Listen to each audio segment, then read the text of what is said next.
You're listening to BioTalk with Rich Bendis, the only podcast focused on the BioHealth Capital Region. Each episode, we'll talk to leaders in the industry to break down the biggest topics happening today in biohealth. Hi, this is Rich Bendis, and we're going to do the last BioTalk of 2022 today. And we have an excellent entrepreneurial guest with us. It's Ric Hughen, and that's R-I-C, not R-I-C-K, Hughen, who's the CEO of Linshom Medical Inc. And Ric, welcome to BioTalk. Hey, thanks for having me. My pleasure. Yeah. Ric has been an entrepreneur and is going to give us an introduction to his background and a company that we've been able at BioHealth Innovation to watch the evolution of with Linshom and see the progress that they're making. But before we get into the company, Ric, why don't we start with you? And why don't you give the listeners a little bit about your background and how you evolved to become the CEO of Linshom? Sure. So my background is all medical device, pretty much from birth. And I have spent better part of 30 years with some of the biggest names in the business, Johnson & Johnson, Abbott Diagnostics, Becton Dickinson, training from some of the best out there. And then moved from that to the startup world, where we first started a company called Learnware and built that to recurring revenue, about $10 million, and that sold to a private equity firm. And then after that, built a company called CSA Medical, literally from dust, from a license of technology out of the Navy through animal trials using a CRADA, human trials, 5 FDA clearances, commercialization, all the way up to, again, about $10 million in recurring revenue. And that company, the GI piece of that company, sold to Steris in 2019. And then I got involved with Linshom through TEDCO as kind of a rental CEO, if you will, for about 6 months. And that gave the founders a chance to try on me and me to look at the technology and figure out whether this dog can hunt or not. And we liked each other. The dog definitely hunts. It's fantastic technology. And so that 6-month rental period was 4 years ago. So I've been doing this ever since. Super. Thank you. And it's nice to see that. Was this through the TEDCO mentoring program, or is this just a general introduction through TEDCO, Ric? It was a formal 6-month in contractual engagement. Okay. That's a nice service that TEDCO provides. A lot of people don't know about, making those introductions of experienced entrepreneurs to companies that need that business experience. Yeah, it works great. Works really well. And then in addition to doing the company things you've done, you've actually been an entrepreneur in residence, which is a term we know very well at BHI since we have 15 of them now, and also sort of a reviewer looking at grants and other things. Talk a little bit about that part of your background, which is different than the industry background you have. Sure. So in all my spare time, I do reviews for the National Science Foundation, part of their SBIR program. And that's fantastic because it gives you insight into new technologies and ability to just basically help with the process of getting new, exciting technology funded through the NSF SBIR program. I also spend some time through the Johns Hopkins Tech Ventures Entrepreneur in Residence. They call it a Mentor in Residence program. And that is maybe 10-ish hours per month, helping MDs and PhDs who have an idea and are trying to bring it forward to figure out, well, is it really a commercializable idea or is it just a good scientific idea? And I've done some similar work as Entrepreneur in Residence for University of Maryland, Baltimore. And kind of in parallel with that, work as what TEDCO calls a site miner. And a site miner is really a fancy name for a coach who helps people at MDs and PhDs at UMB put together an application for the MII program, the Maryland Innovation Initiative, which provides some funding to first figure out Is the technology commercializable?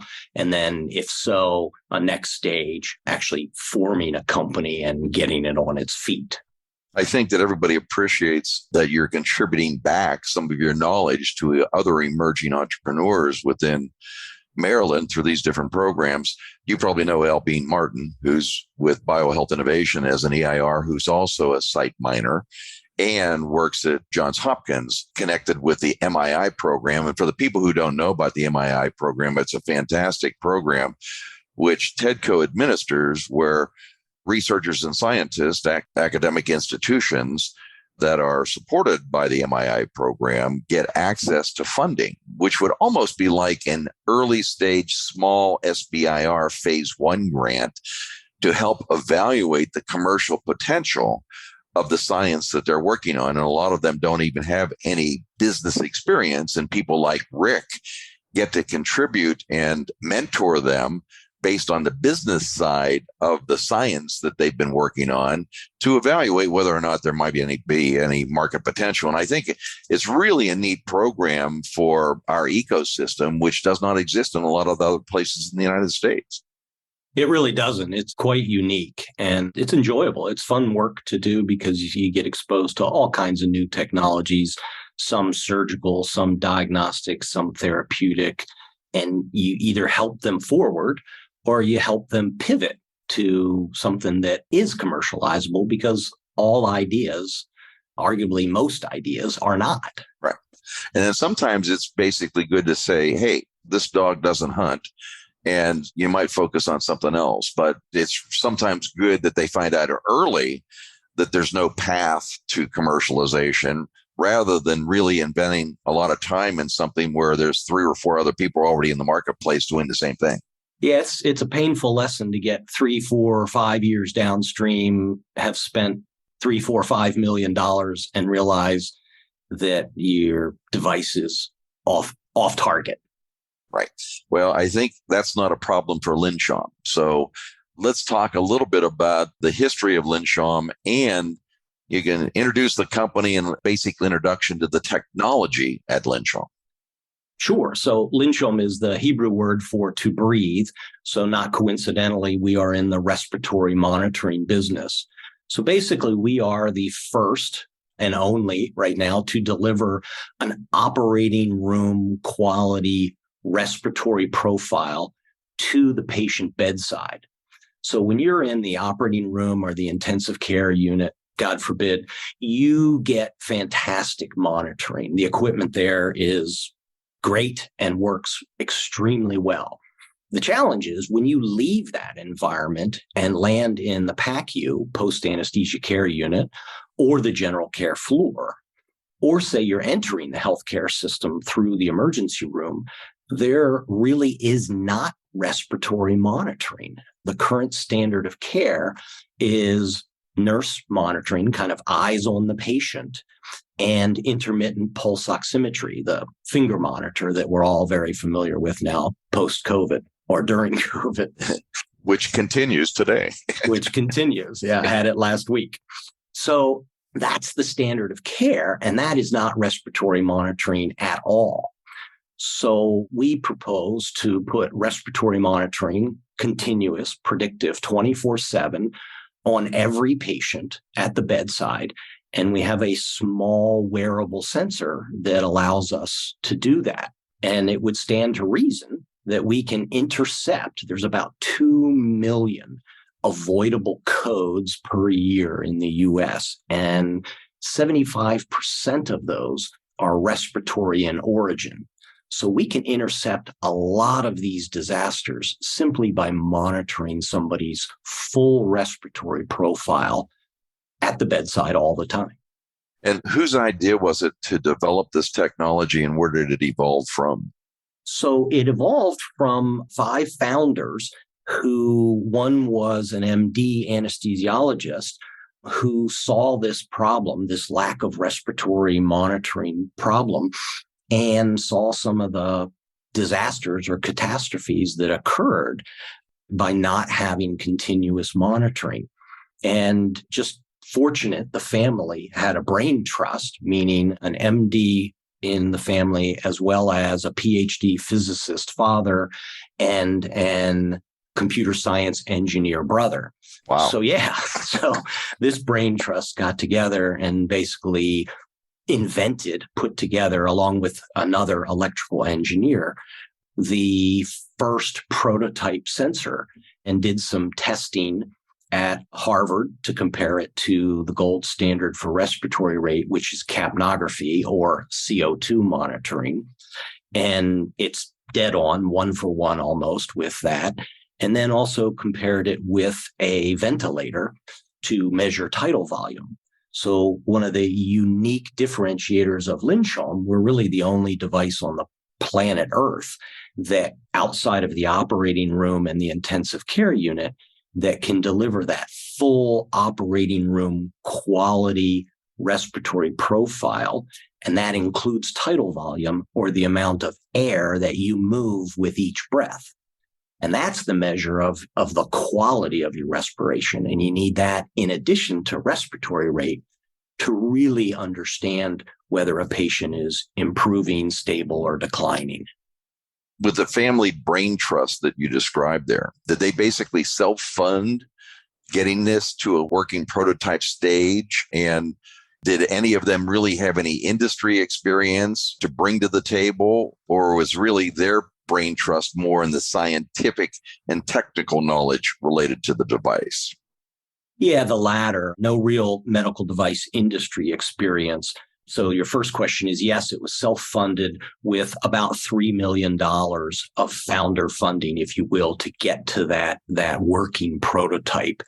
And then after that, that's where I entered the picture and was able to get the device through FDA, gain our first FDA clearance, get some initial funding raised. We did a $1.5 million convertible note in the year 2020 and 2021.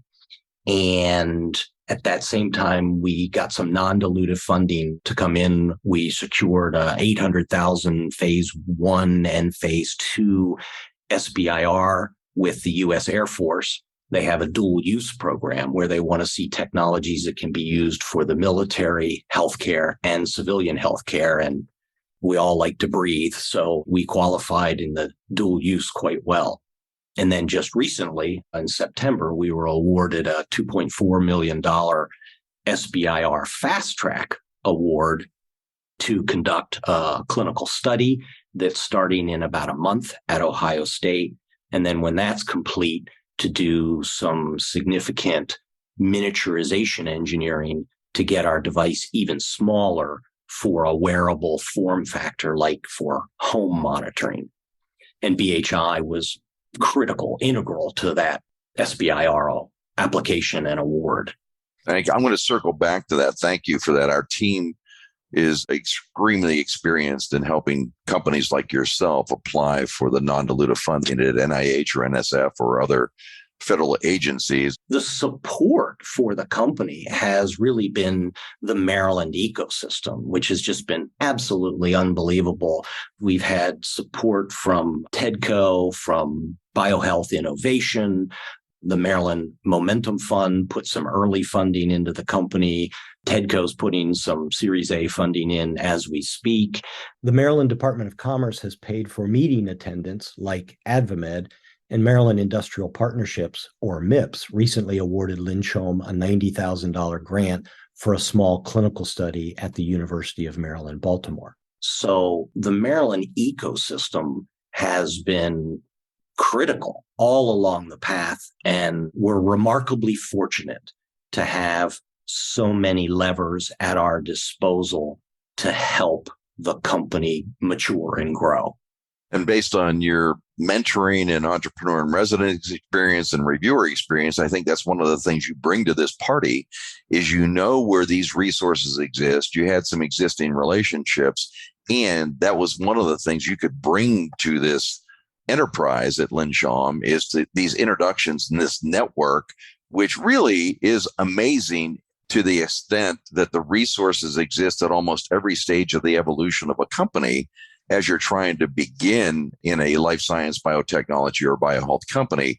in the state of Maryland. And there's a lot of other places in the country that can't replicate what has taken over 20 years to build from an infrastructure standpoint. Let's talk a little bit about when you have a proprietary new medical device or any type of technology, you also have to protect it.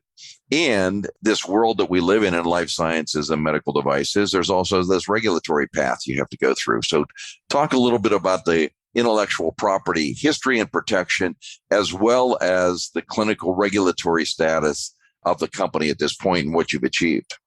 Yeah. So the founders did a fantastic job securing intellectual property prior to my arrival. And we now have issued patents, 2 in the US. We've registered in the 5 main Western European countries, issued in Canada, China, Japan, Mexico, Brazil. So a really, really nice job of getting kind of a worldwide patent footprint and getting all those applications done. And they take years. I mean, I think our India patent took 9 years before it was finally issued. But since that time, we've actually issued some new patents. We've done a whole lot of engineering work. We have an engineering partner in Baltimore, Harbor Designs, who took our, generation 1 sensor and matured it to a generation 2 sensor. And that engineering created new intellectual property that we filed for last year. And we're doing new work as we speak with this recently received NIH grant that will create additional layers of patent protection that we will continue to file. So we'll take the original core intellectual property protection that we have, and we're just going to keep layering that on like an onion to make it stronger and stronger, and then also longer and longer, because, the clock is always ticking when it comes to intellectual property. And the strength of that and the length of that intellectual property is critical to valuation on an exit. And then talk about the regulatory environment with the FDA and what kind of regulatory approvals you need to have for a device of this nature.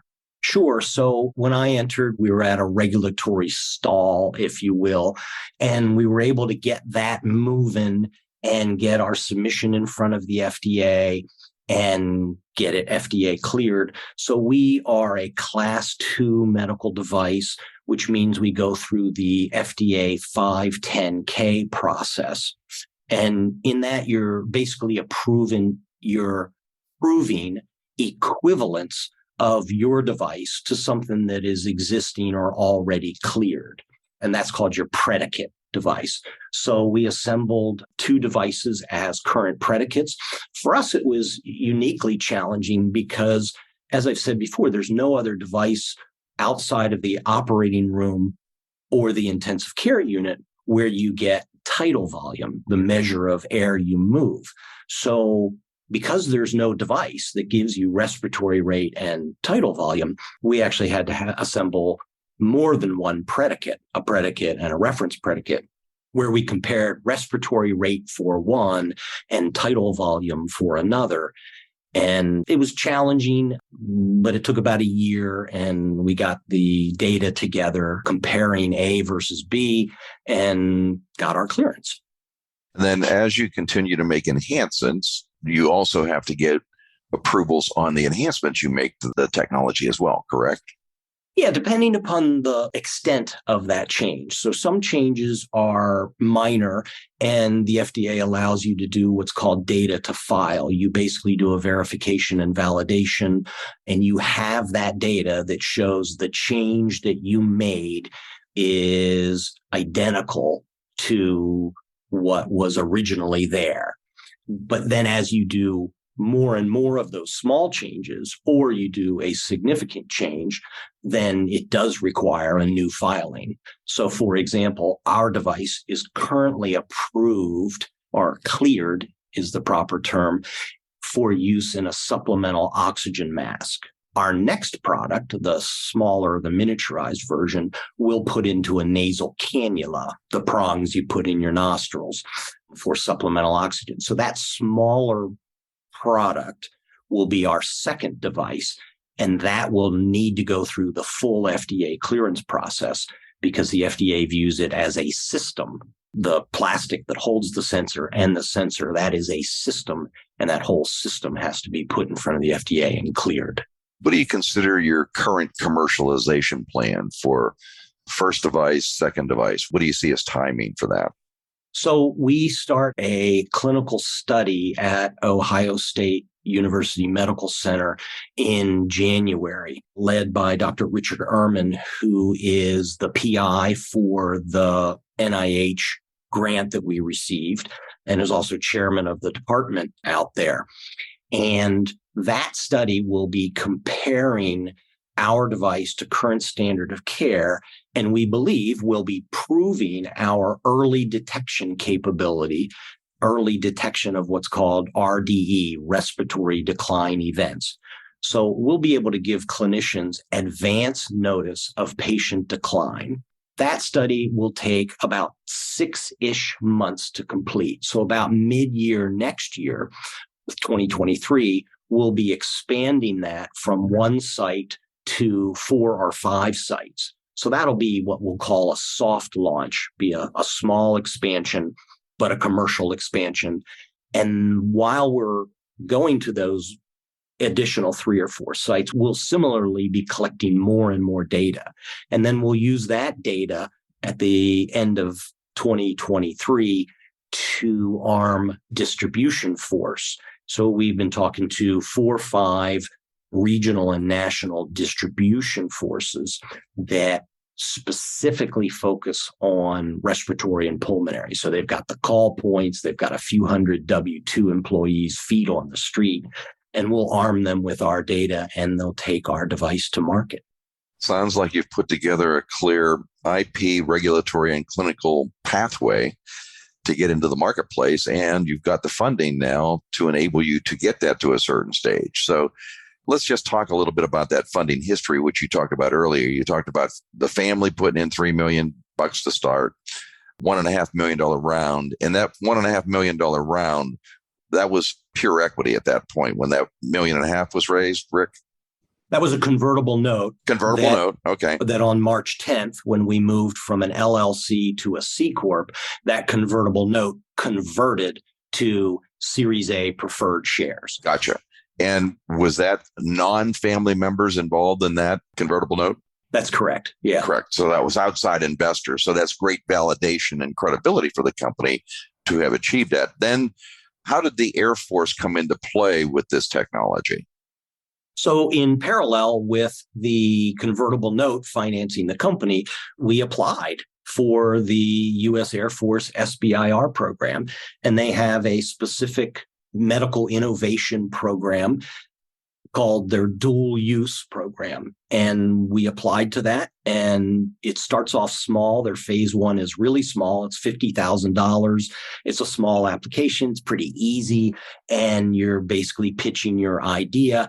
And then they fund $50,000 to basically go find somebody in the Air Force that will want to be your lead or your sponsor going forward.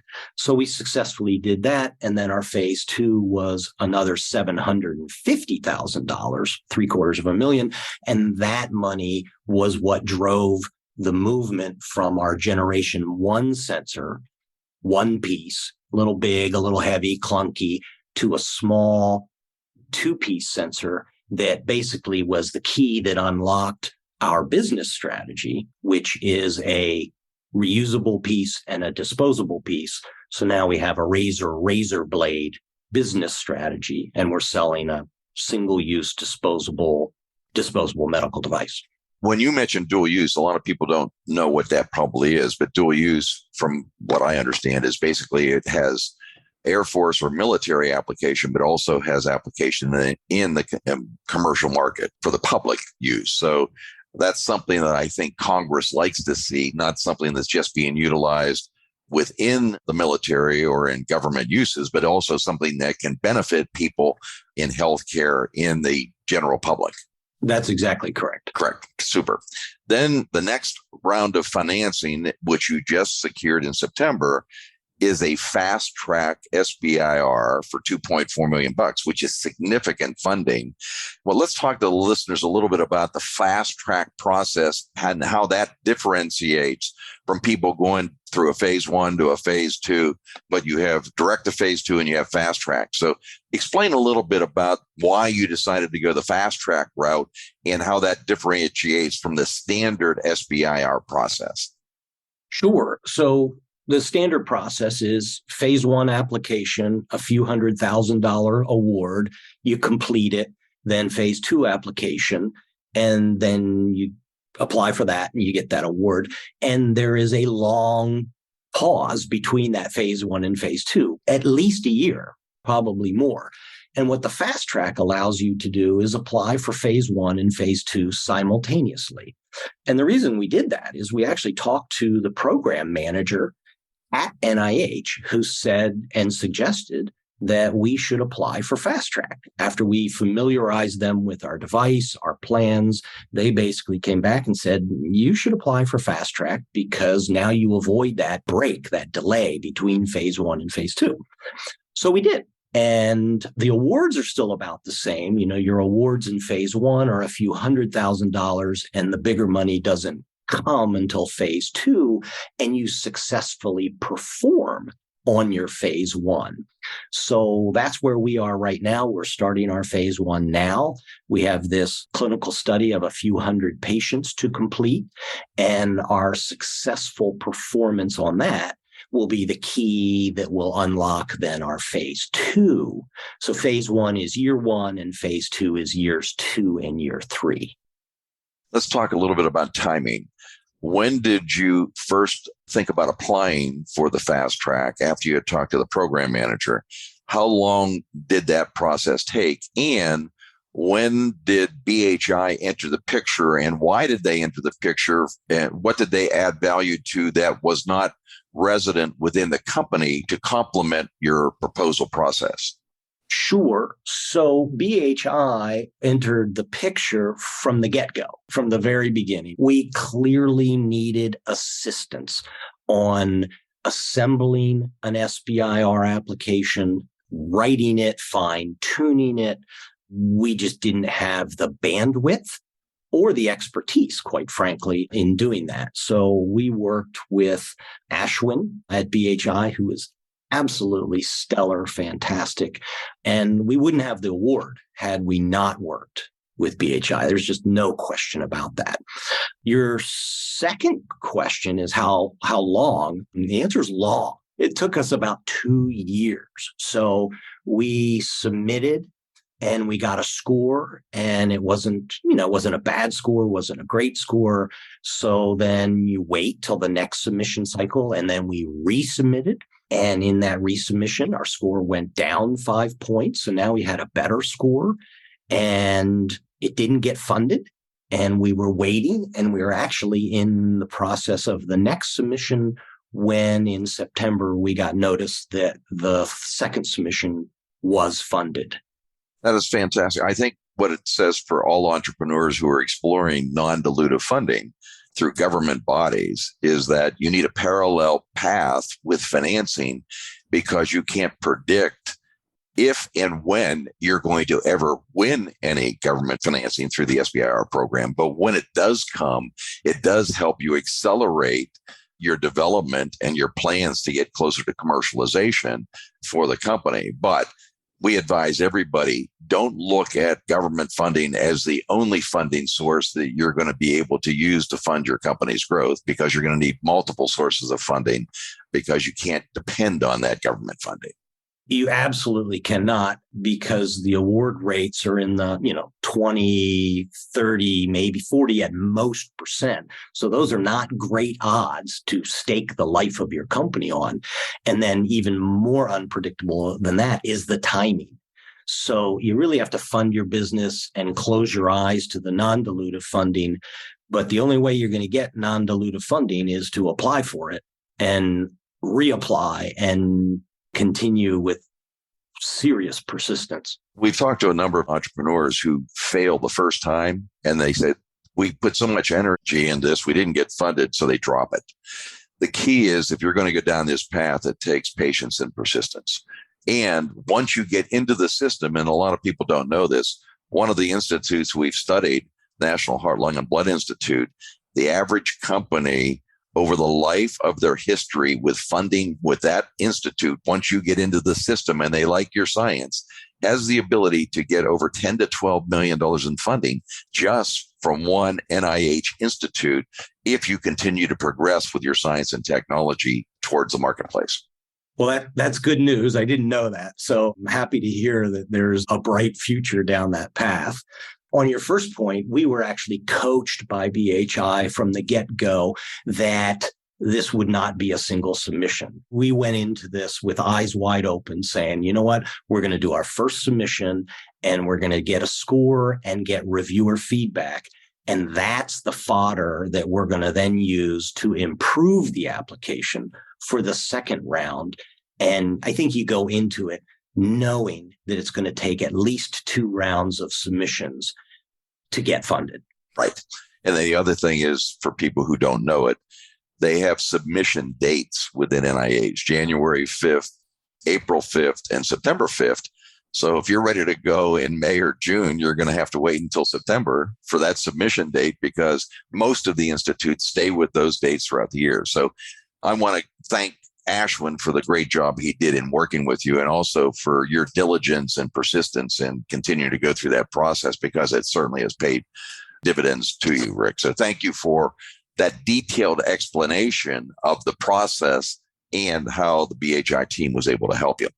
Let's talk about the future now. Let's talk about what are the key milestones for you. You've talked a little bit about some of the IP, clinical strategy, regulatory strategy, but as you look at the next 6, 12, 2-year milestones that you're trying to achieve, what are the major things that you are looking for to track?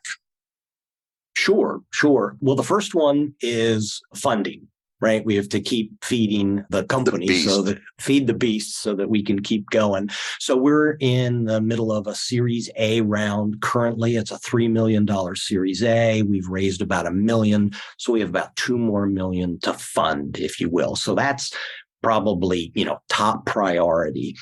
Immediately right after that is successful completion of this clinical study at Ohio State that I mentioned. It's in IRB, Institutional Review Board review as we speak. We expect that to be complete in a couple weeks. So we're looking at a late January, February startup for that.